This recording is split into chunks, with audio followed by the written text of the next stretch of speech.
All right, now, William Jack Sibley, who is an author, a very versatile writer. Bill Sibley's work has spanned from writing for TV's The Guiding Light to serving as the contributing editor at Andy Warhol's Interview magazine. So you can see they're very, very close. To seeing his work produced off-Broadway as well as regionally. He's an author, of more than a dozen screenplays, 2 novels, a number of magazine and newspaper articles. He wrote in the San Antonio Current's column, The Great Eccentrics of San Antonio, for several years. And in 2015, he was inducted into the Texas Institute of Letters. And then in his free time, he co-founded and MCs the yearly literary fest Doby Dichos. He oversees Really? Okay. I would like to go there now. He oversees 3 family ranches and at least once a year dusts off his passport to wander the globe in search of parts unknown. Please welcome Bill William Jack Sibley. Sibley. Thanks. Thank you, Andy. So it's low-tech Bill here. Everybody's got their notepad but me, but we'll make it work. I just want to say one thing. They mentioned earlier about the proceeds going to the Gulf Coast hurricane victims, and I've got a brother and nieces in Houston, and they're going through a fresh hell right now. So if you think about it and you're feeling generous, go to your favorite charity and make a donation. These people need our help. Thank you all. We'll begin. First, I've got to put on my glasses because I'm basically blind. For years now, I've been asked to come and do a PechaKucha, and I've resisted for a number of reasons: lethargy, procrastination, dull-wittedness, that is a word. But primarily because I only wanted to talk about one topic. Are y'all ready?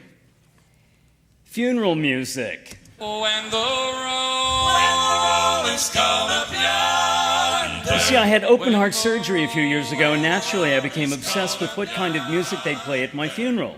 I'm descended from a long line of heavy dessert-eating Southern Baptists, and although I'm a big fan of Baptist hymns, what I'd prefer played at my funeral is something more like... That's right. But they kept asking me to talk about being a writer, and specifically a Texas writer, and what that means in today's Twitter universe of 160 character masterpieces.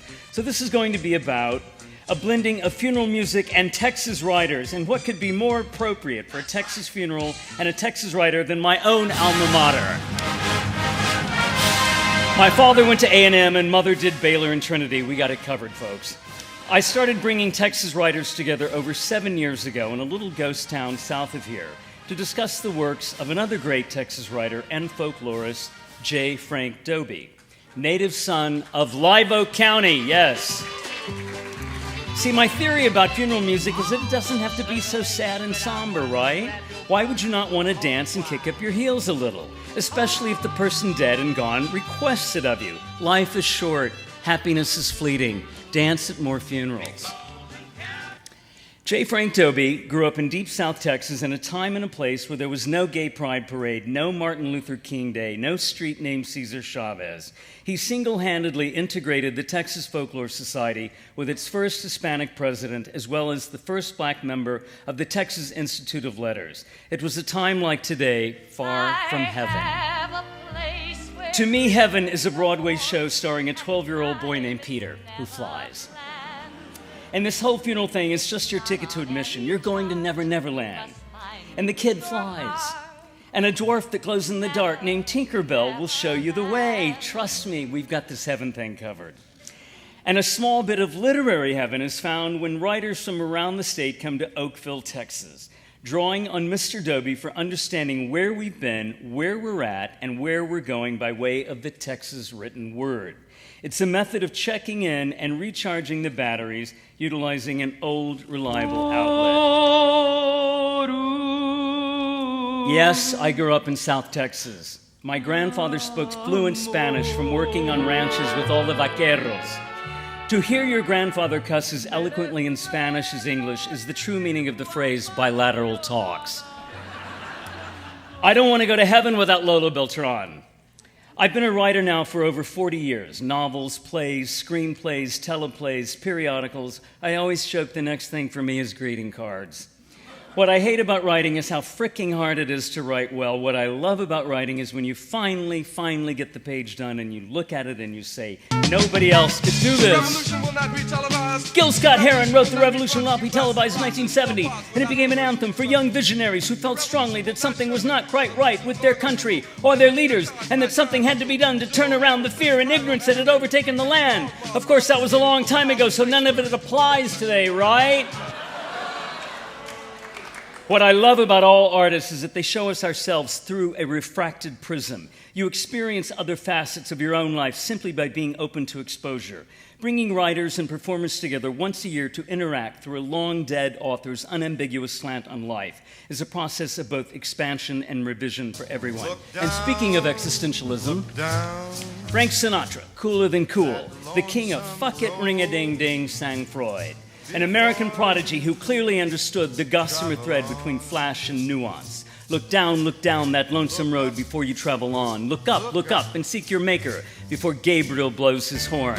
Is that a funeral song? Good writing lasts forever, and so does bad. It's just as hard to write something bad as good, so you might as well strive for tolerable. I can't tell you how many times I thought I was writing The Great American Barn Burner, and what I ended up with was charcoal on a stick. Keep the faith. Long may you run, long may you dream, with trunks of memories still to come. My first novel came out in 2001, Any Kind of Luck. Second novel, years later, Sighs Too Deep for Words. Both were nominated for national awards. Sighs actually won too. I've lived and worked in Hollywood, New York, Santa Fe, and points in between. If genetics are destiny, then where you were born and raised is karmic kismet. I write about Texas. It's a constant source of astonishment. Great Texas writers from Robert Flynn, Don Graham, John Philip Santos, Elizabeth Crook, Naomi Nye, Jan Reed, Stephen L. Davis, Brandon Schuller, W.C. Jameson, Rick Casey, Joe Nick Petoskey, Nan Cuba, Retha Oliver, Ito Romo, Fran Vick, Jenny Brown, Andres Tijerina, Carmen Tafoya, Bruce Shackelford, Mary Lacrofts, Kip Stratton, Lon Taylor, and Ann Weisgarber have all appeared and read at Dobie Dicho's. This year, we have coming Bill Whitliff, who wrote the screenplay to Lonesome Dove, Stephen Harrigan, author of Gates of the Alamo, Houston poet Sarah Cortez, and San Antonio's very own Carrie Clack. Truly great art leaves an impression which sustains us in ways we're often unable to define. The first time I heard this song, Ashokan Farewell, from the PBS series The Civil War, it ripped me to the core. Tell me again how string, a piece of wood, and the human hand can move us to tears in an instant or make us laugh and dance with equal swiftness.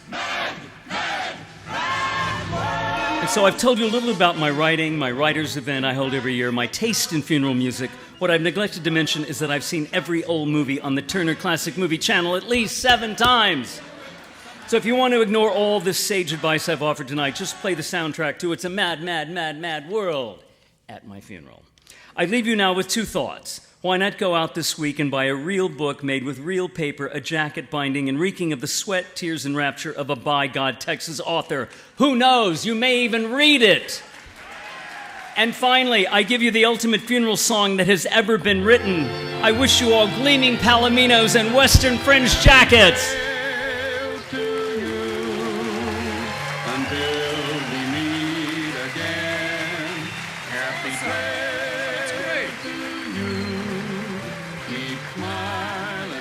All right. I don't want to interrupt that. Thank you very much. Did you ever go by Billy Jack, by the way? I am the only Billy Jack you will ever know that it is on my birth certificate. Yeah, everybody else, they're wannabe Billy Jacks. And you didn't? You're stuck with it. What can you do? But that movie, that song came out... Oh, him. Forget it. Oh, okay. Sorry.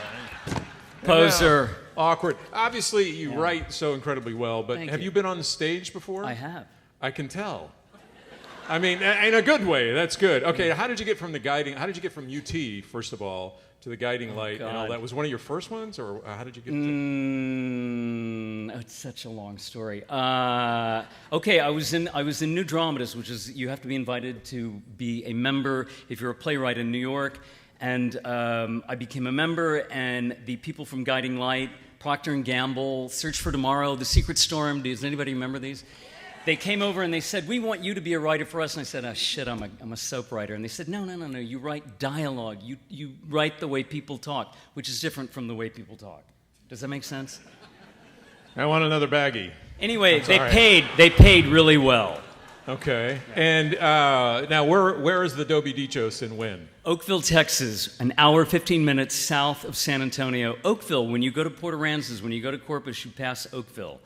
And it's... You know when it is? I'm sorry. Oh, yes, it's November 3rd. And who's going to be there this year? We've got Bill Whitliff, we've got Stephen Harrigan, we've got Sarah Cortez, and we've got Carrie Clack from San Antonio. And that's awesome. Okay, now... Do come. Funeral music. It's important to me. How do you get your ideas? You didn't grow up Southern Baptist, did you? I was American Baptist. Yeah. Okay. Which is like the northern version Yeah, before the Civil War.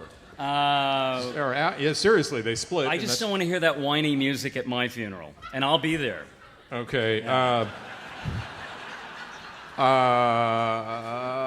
Okay. Now, when you wrote The Great Eccentrics of San Antonio, how did you pick people out, and when are you going to be in Well, that? I was going to ask you, but you were. Yeah. No. And what? Listen, this town is crawling with eccentrics, and it was easy. And I love that about this town. We have a lot of crazy people, and they're proud to be crazy, honor it. And why San Antonio? Why stay here? Because they're crazy. Okay, and one thing... I'm doing missionary work. And one thing I kind of wanted to bring up, and maybe because of your eloquence, you could elucidate on what it was like watching the bathroom bill debate. It sucks. I mean, I didn't watch much of it because it's too painful. And why are you asking me this? Because I felt the same way, and I never said it on TV, but I just wanted to say it now, and I know there's a lot of people in the audience who did. And now, where can people see your stuff right now? Have you heard of Amazon.com? The Twig. You can buy my books online. Come to my house. I've got a couple of signed copies. Okay, so ask him at the beer break where he lives. I don't have a gallery, but... all right, and your inspiration for all this stuff? You just... for the fuck it, sing Freud thing? That was a great line, by the way, was it not? Texas is... If you can't find something to write about in Texas, you're not a writer. Awesome. And one last thing, I usually tell people, look at the camera, and we're going to go to break in a minute, but what do you want them to do during the break? What would you like to see this crowd do that you could write about later in San Antonio Eccentrics? Well, drink a lot, and, just enjoy the rest of the evening, all these beautiful, talented people. Enjoy it. Thank you very much. Thank you. Billy Jack, William Jack Sibley.